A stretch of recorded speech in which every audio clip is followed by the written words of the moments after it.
We're talking about air quality, mold, vacancy, more housing, more community land trusts, more funding for organizing. That's why I'm standing here. We're going to focus on one bill.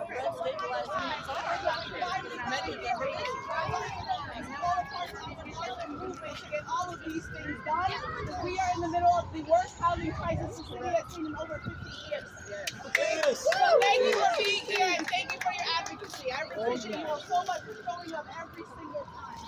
And I know we've enjoyed on your left seat. Thank you. Yes. Okay, Chad. Hey, trust us. Warehousing is dangerous. Hey, trust us.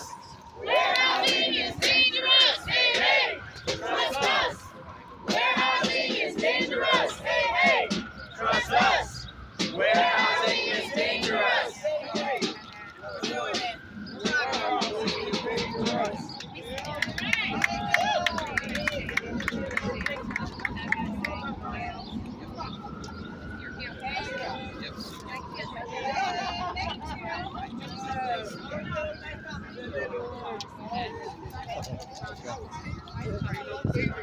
These are good names. You got pictures? Yeah, 20.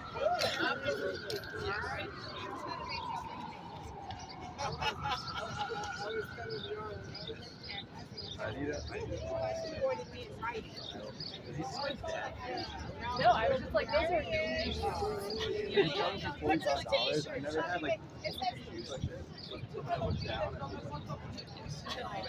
but I used to actually.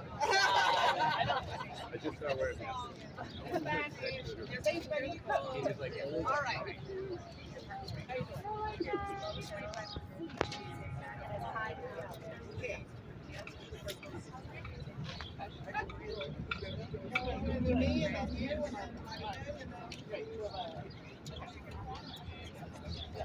All right, we're going to start. Good afternoon, everyone. All right, I'm Councilmember Carlina Rivera. I represent District 2 on the east side. I grew up in that district. It's been really something to see over the last almost 40 years, the way the neighborhood has changed.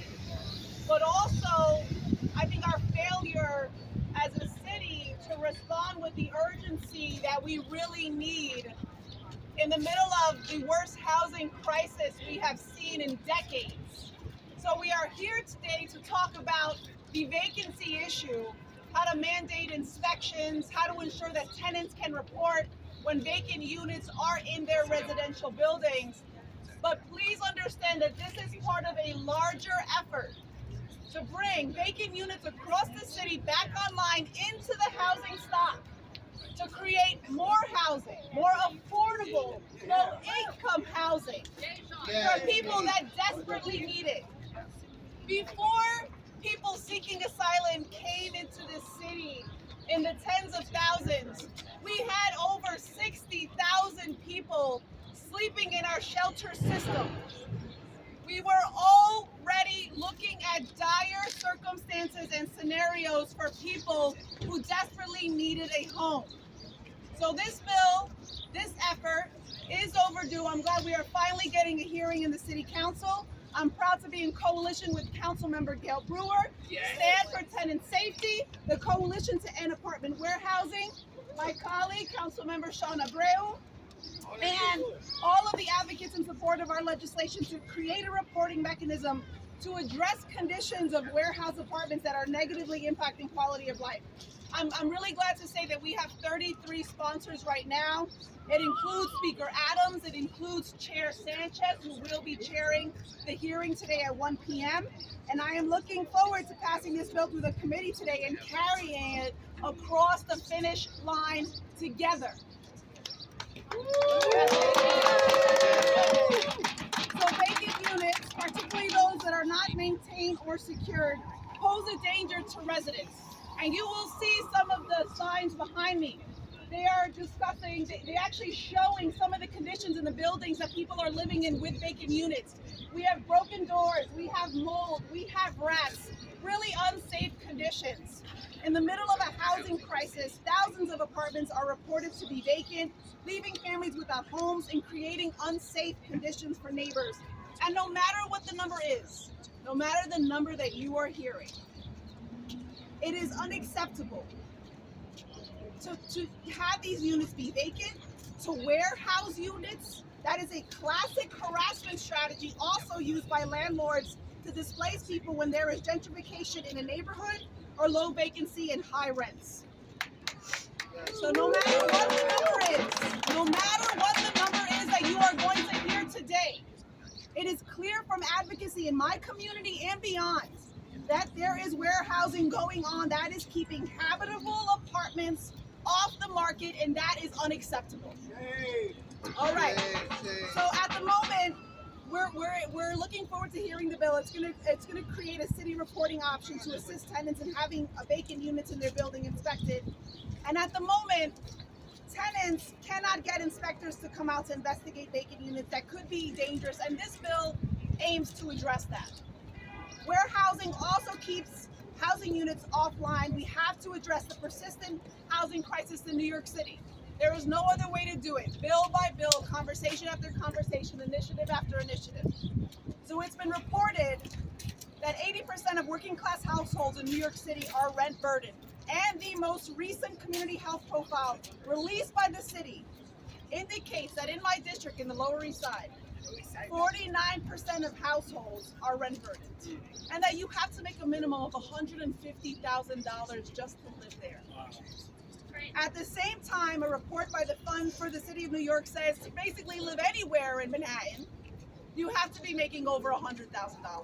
That is not the reality for so many New Yorkers and in our cities, and a lot of us who would like to remain in the communities where we grew up. Not all of us have that privilege or luxury, but we should be working to make sure that people at the very least have a roof over their head with satisfactory conditions and feel like they have a place in their community. So, I'm proud to support Speaker Adams and Chair Sanchez to advance the policies laid out in the Speaker's Fair Housing Framework. We also support the Mayor's initiative of the Unlocking Doors program. This is to allow for reimbursement for repairs for landlords who report to be financially constrained. We want everybody to be able to turn to the city in a reasonable way and receive the resources they need to bring these units back online. We want to be fair about this, but we have to be direct in addressing the crisis and who is being disproportionately affected. You're going to hear more from my colleagues on that now. I want to also recognize Councilmember Lincoln Ressler, who also has bills before the council today. I want to bring up Gail Brewer, who we all know has been a staunch advocate for affordable housing and the creation of it for many, many years. Without further ado, Carlina Rivera, and I want to say this is particularly important today because as we sit here, the state has to by midnight get in all of their bills. And I don't know exactly what they're going to be. I know the Assembly's meeting at 7:30. The Senate is drafting as we speak. But warehousing will not be on that list. I don't know exactly what will be on that list, but warehousing will not. So it's incredibly important for us to pass this bill. I want to say a couple of things. I want to say that we don't know the number. As Councilmember Rivera said, we go from 2,500 to 90,000. Those are the numbers. And I passed the open data bill many years ago. I am all about the data. If we don't have the data, then we can't get people into the apartments as they should be. And that's why we're asking in this bill that if you call, the bill should mandate that if you call 311, you know that there's a vacant apartment, that vacant apartment would be inspected, and that apartment, and many times, could in fact be lived in. And that would be part of our process. But without that data, we cannot just make up numbers as the administration tends to do and as the landlord industry tends to do. But we are the ones who are more responsible because we want the data. Now, the second issue, of course, is why are all these apartments vacant? Landlords. And to me, the answer is thank you, state, because I cannot thank you enough for passing the 2019 law. All of you helped with that. That 2019 law. Thank you. But when that law was passed, I think some of these owners said, okay, I'm just going to keep this apartment vacant. That is so wrong because they want to be able to grab it turn it into market rent and forget with rent stabilization, which is what we need with our affordable crisis in the city of New York. So this bill will, in a sense, hopefully also with an app. I'd love to see an app either tied to 311 or on its own, so that when we collect all this data, we can put it in easily, and then we would quickly know, because that's what apps do on a dashboard, exactly where they are and even their status. Does it need a new paint job? Does it need new electrical? What does it need? That's the kind of data, with all due respect, that this administration should also be asking for. I want to just give you just some information. We all know the housing vacancy survey exists, and we find out that from 2017 there were 19,927. This is from one aspect of data. Again, I don't know where they get these numbers. And then 2021 it was almost 46,000, and we're way beyond that. We're up to 2023 now. I don't have the up-to-date information. So this increase is going to have, it has a huge negative impact on citywide rent prices. It has a huge negative impact on the quality of life in the buildings, for all the reasons that you know. And of course, it really denies people a place to live. So I'm so honored to be part of this with my colleagues. I always say to everybody, you can't make policy if you don't have the information and the data. And this is why this bill is so important. And then we'll get Albany to change the warehousing law. But first, we have to know what it is that exists in the city of New York. Thank you very much.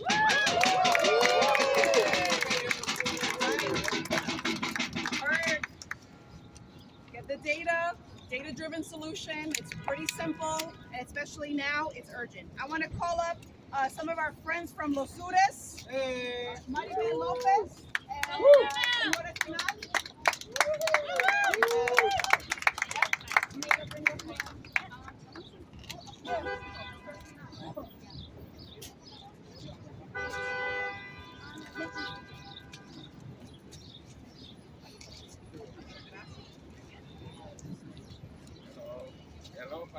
¿Quiere poner un momento?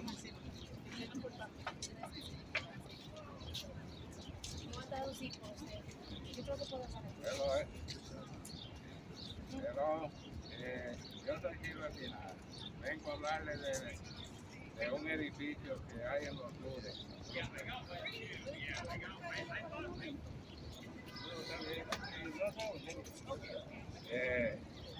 Vengo a hablar de un edificio del 365 de Sur 4, que se ha hablado 1.000.000 de veces y nadie hace caso. Hay 3 departamentos vacíos y no quieren arreglarlo. Y hay 3 ocupados. Lo que quieren es que la gente se vaya de ahí para ellos tomar el edificio y arreglarlo. Pero los que viven ahí no dicen que no se van, porque eso es imposible. Porque ellos no lo dijeron antes de entrar ahí, que ellos querían sacar a la gente. Y eso no lo dicen ellos. En el invierno no daban calefacción para ver si la gente se iba. Malos servicios, no arreglan nada, ni nada. Si algo se daña, el que vive ahí tiene que arreglarlo, porque ellos no hacen absolutamente nada. Lo que quieren es que uno se vaya. Y ese es uno de los muchos edificios que hay en Brooklyn, que tienen muchos departamentos vacíos. Y no quieren gente, no quieren gente. Va a un hispano a rentar a un edificio y no le dicen que no tienen departamento, habiendo muchos departamentos vacíos. Gracias, eso es todo y gracias.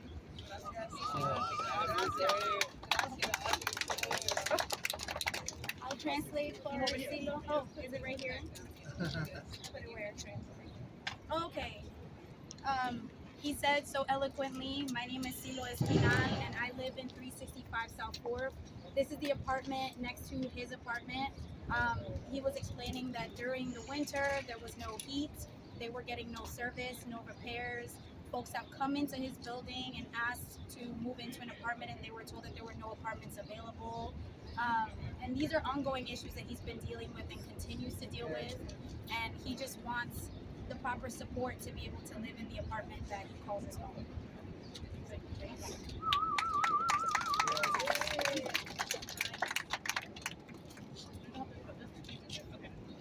So I just want to express, yes. So my name is Maribel Lopez. I'm a tenant organizer at Southside United Los Sures. Prior to me coming to Southside United to work, I'm also a tenant.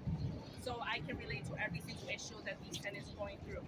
I want to express the concern that we have with the urban warehousing that's going on throughout the city. We have a lot of families that need these apartments, and they're denied these apartments, unfortunately, from greedy landlords. So we need the I-95 to really pass. It's very important to protect the tenants. It's very important to keep the apartments occupied if they are available. And we really need help from the city agencies. We need help from elected officials. These tenants really need your help, and we need everyone to step forward. Thank you. Thank you. ¿Qué queremos? ¡Justicia! ¿Cuándo? ¡Ahora! ¿Qué queremos? ¡Justicia! ¿Cuándo? ¡Ahora! ¿Qué queremos? ¡Justicia! ¿Cuándo? ¡Ahora! Gracias. Ok, vamos a traer un dominicano viejo. We're going to now bring up one of my colleagues who has been a fighter for tenants even before he became a council member, Sean Abreu. Hey! I just want to thank the advocates. I want to thank my colleagues in Gail and Carlina. They're really the face of this anti-warehousing movement. And really, just to be here today is an honor. There are a lot of Upper West Siders here in the house. I see Patricia Loftman in the house. I see Sue Sussman. I see Larry Wood. These are individuals in the Upper West Side who have given me access to some of the own warehousing that's happening in Park West Village, in my district. I've been to some of these apartments. They're vacant. There's a lot of Frankensteining that's happening where apartments are being combined to increase the property values and really resulting in the displacement of the people who live in this neighborhood and calls it home. And so, these bills being put forward today by Gail and Carlina really is an important step for us to have the data so that we know where the warehousing is taking place, so that we know where the inspections need to be done and required. And so the city has this information to really make sure that we know where to target bad actors. Warehousing is bad. It results in displacement. It's contributing to the lack of housing supply that the city desperately needs. And so, yes, this is what we're standing for. And we need Albany to come through as well when it comes to warehousing and imposing penalties. I know there's a bill in the state for that as well.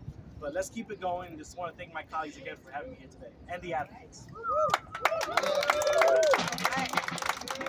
Well, I'm going to bring up another organization who's doing work downtown, uptown. Let's hear from Met Council. Is Anna here? Oh, yeah, Anna. Met Council. Good afternoon, everybody. My name is Anna. I'm a tenant organizer with Met Council on Housing, and I'm speaking on behalf of the tenants of 705, 709 West 170th Street who had to be at work today. These buildings are owned by New York City's worst landlord, Daniel Oheb Shalom. Between the two buildings, there are 40 units. Half of those apartments are warehoused. I'm going to say that again. Half of those apartments are warehoused. And even so, this building has over 700 open violations. Tenants are living in hazardous conditions. Falling bricks, regularly failing heat and hot water, exposure to bird and rat feces and mold. The vacant units in these buildings are even worse. Having been warehoused over 10 years, they are full of bird and rat feces, they are full of mold, pipes are falling out of the walls, and there are holes connecting one apartment to the next. 2 months ago, a flood from a vacant apartment caused a ceiling to collapse in the bathroom of an elderly disabled tenant, moments after she left the bathroom. This was after 2 weeks of daily calls to management and 311 demanding repairs. Tenant Oswaldo says, "I'm tired of not knowing what else will break down. Last Christmas, one of our neighbors got flooded because a vacant apartment steam pipe broke. The fire department had to break into the vacant apartment to identify the issue and figure out what line to shut down." And I want to add that these leaks run through light fixtures. In both of these leaks, they ran through light fixtures, which means tenants are not just at risk of ceiling collapse, they're at risk of electrocution and building-wide fires. The long unaddressed water damage in these apartments, combined with the animal feces, are making tenants sick. Tenant Loida asks HPD, how many accidents, leaks, fires, falling ceilings need to happen before you take responsibility for inspecting abandoned apartments? Inspection must be mandatory for our lives, safety, and well-being. Tenant Zikis adds, landlords who bought the building should do their job and maintain their properties, but that's obviously not happening. HPD's name is literally housing preservation, which would imply to me at least that they should preserve properties but landlords don't. Gilbert, a tenant in the building, says, "I believe it's important to pass Intro 195 because it puts a check on slumlords that play the system at the expense of tenants." And I would like to close by saying that these tenants and tenants all over New York City deserve so much better, and Intro 195 will help them get that. Thank you. Thank you so much. Thank you for representing for the tenants who couldn't be here. Not everyone can make a press conference at noon. Many people are at work. But that's why we need to ensure that there is a 24-hour way to report the conditions that they are in and to classify these hazards as emergencies. When you can hear that there's so much that is happening that can actually put tenants in danger. Okay, so with that, I want to bring up another fighter in the council, Councilmember Lincoln Ressler. Yes. We need a little energy here. So when I say end warehousing, you say now. End warehousing. Now. End warehousing. Now. When I say end warehousing, you say now. End warehousing. Now. End warehousing. Now. We got a lot of Manhattan energy up here, which always makes me uncomfortable. So I just want to give a special shout out to my Brooklyn groups. Let's hear it for Uno and St. Nick's. Let's hear it for the legendary South Barbara Strip and Los Sudes Lucha. What about Million Corn? This is a citywide issue. It is a citywide crisis. And I'll tell you, just a few weeks ago, I joined Councilmember Gutierrez and Mr. Espinal on South 4th Street, where we rallied outside of his building. And the units that are being kept vacant for months and years on end are undermining the conditions in buildings as a whole. So you have leaks, you have rats, the landlords are keeping these units vacant and trying to push out other tenants by letting the conditions deteriorate. It is wrong. What Councilmember Rivera's legislation will do is bring real accountability to these unscrupulous landlords. We need to make sure that if the condition of a vacant apartment is problematic, that HPD is on site in days, imposing violations and making things better. This will make a real difference. But look, we know landlords have kept units vacant across New York City forever. They manage scarcity to raise their prices. And it's gotten worse during the pandemic. We need to do something about it. HPD and the Housing and Vacancy Survey estimated nearly 90,000 vacant rent-regulated units in our city today.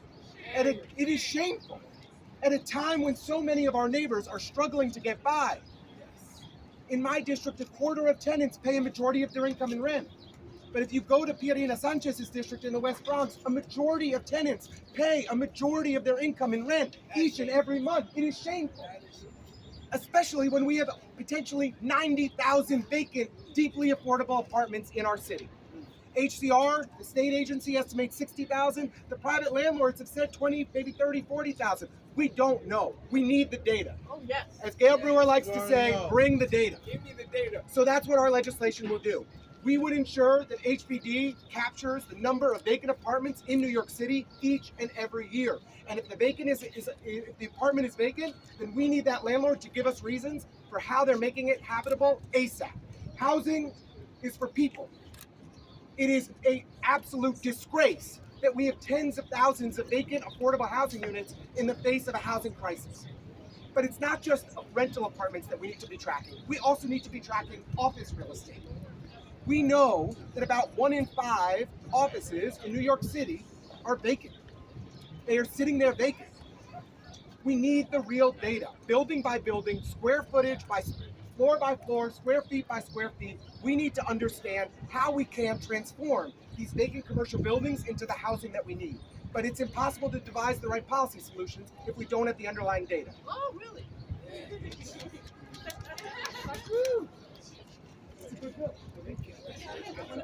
We're on it together.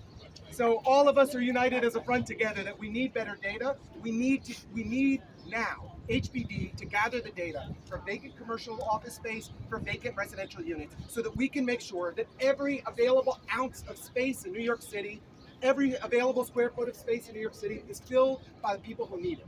There is just no reason that we should be setting up migrant shelters in jails, in warehouses, in school gymnasiums.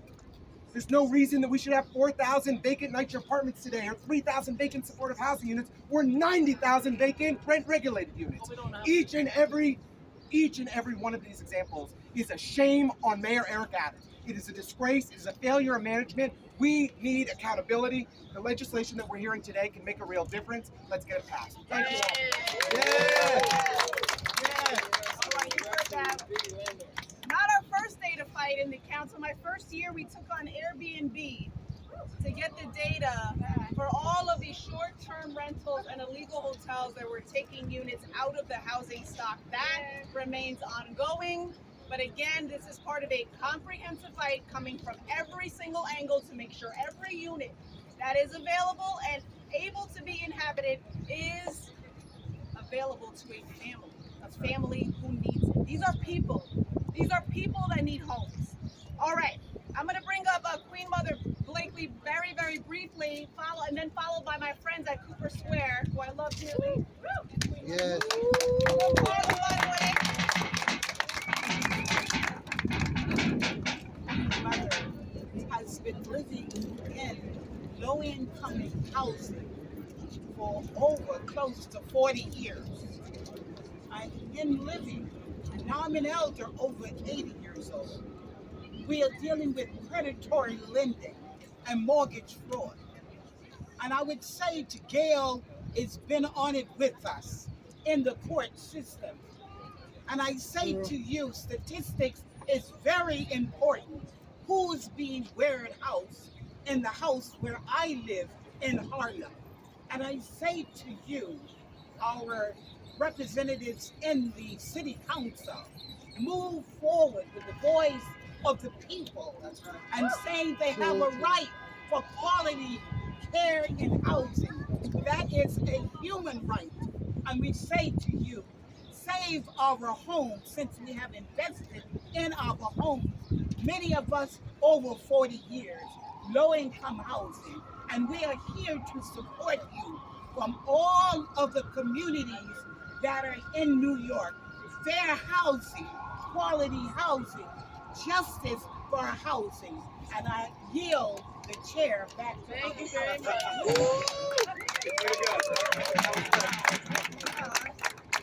We are sophisticated in Manhattan. What can I say? But this is it. This is right. This is from Los Sures, Harlem, Lower East Side, the Bronx. I want to thank Benina Sanchez, who's the chair of Housing and Building. She could not be here today. She is preparing for the hearing that we are about to go into. But to really kind of like bring it all together, I want to bring up Liz, a tenant, and someone from Cooper Square. Cooper Square Committee has been organizing to keep people in their homes and in their communities in the downtown area, in the Lower East Side where I grew up, for decades.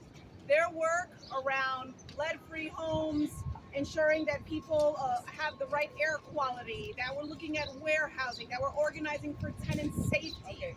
They have been absolutely incredible and at the forefront of that housing movement. So if I could bring up Liz now to say a few words.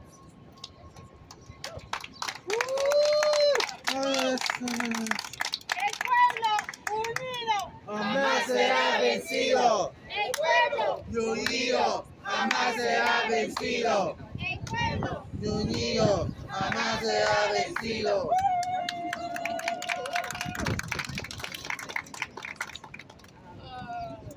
I lived at 55 East Bell Street in East Village for 50 years. But I've become aware that tenants throughout the 5 boroughs have needed Intro 195A for many years. I wish we had this amendment in 2015 when Rafael Toledano bought buildings in East Village. The majority of the apartments in these buildings were rent regulated. With the help of goals, Cooper Square Committee, and Urban Justice Center, tenants formed the Toledano Tenants Coalition. 5 years later, the Attorney General, Ms. James, said, with the financial backing of Madison Realty Capital, Toledano harassed tenants through coercive buyouts, executed illegal construction practices, and failed to provide tenants with utilities, repairs, and other necessary services. TTC believes that Toledano displaced about half the tenants in 15 buildings, with a total of 279 apartments. Toledano gutted some apartments as soon as they were vacated. Others were left to deteriorate. In my building, Toledano's workers stripped 7 apartments of fire installations down to the studs. Black dust sifted through the floorboards. All 15 buildings are over 100 years old, so you have to assume that whatever dust and debris are there are full of lead paint.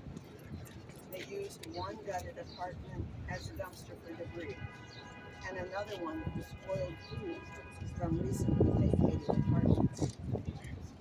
When tenants opened their windows, the smell of rotted food permeated the air shaft. Cockroaches, water bugs, and mice moved in through the buildings, but Toledano did not provide exterminator services. I could hear mice mating behind my sink. Vermin followed me as I entered my apartment. Nothing we tenants did could stop the onslaught of vermin throughout the building because calls to 311 were of no avail. DOBs couldn't get access to the source of the problem. All of the gutted apartments are fire hazards because mice can chew through electrical wiring and close shorts.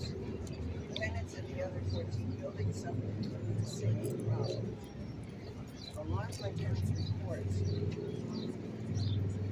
GTC elected officials finally got DOB to make a surprise inspection of the buildings. Toledano's crews fled, leaving a few vacant units unlocked. There was one DOB inspector I remember called his boss for permission to open the door of a dumpster apartment. When he did, he took one look and said, "There's liability issues in here," and he shut the door. DOB found a lot of violations in occupied apartments and common areas of Zoom buildings that day, but DOB could not access the locked vacant units. Tenants lived with hazardous conditions until Toledano went into bankruptcy. Madison Realty Capital had to cure all violations and was ultimately given total ownership of the buildings in 2020 as a part of their settlement issuance number 20-067.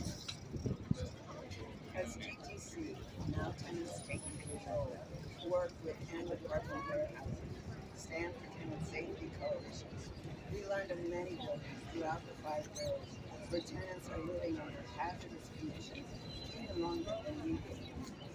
Intro 195 will allow tenants to report dangerous situations in nearby apartments and make landlords give DOB access to inspect. We hope that this will result in drastic loss of unsafe condition in partially occupied buildings. Please pass Intro 195A pronto. Thank you. Yes, yes. I just want to say that was one example. That was one landlord in the East Village who behaved so egregiously. Not only was there harassment and deprivation of services, and frivolous litigation, but he threatened tenants in there with ICE and with a call to the immigration authorities to threaten their livelihood and their very existence where they had built a home. So all of this is happening. It has been happening for decades. I remember a building in East 13th Street on the Toledano when I was a housing organizer at good old Lower East Side. That was well over 10 years ago. So this has been ongoing. It's time. We need the data. We want to pass this bill. So I want to thank everybody here for coming out. Thank you so much. We have one more person that I do want to bring up who is leading the coalition.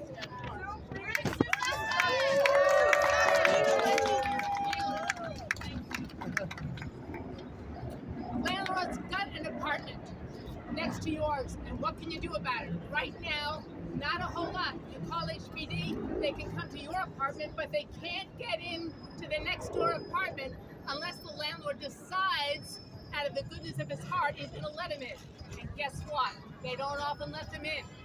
So we asked council members Gail Brewer, Carolina Rivera, to get us a bill that would let tenants complain about hazards coming from next door vacant apartments.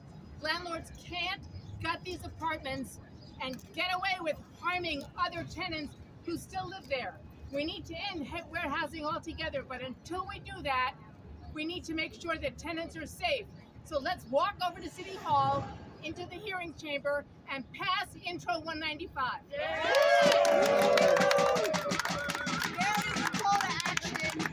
You heard this has been going on a long time. We have to mandate inspections. We need to ensure that the tenants feel like they're being heard, and this bill would do just that. So thank you, everyone. Thank you. Please give me another round of applause.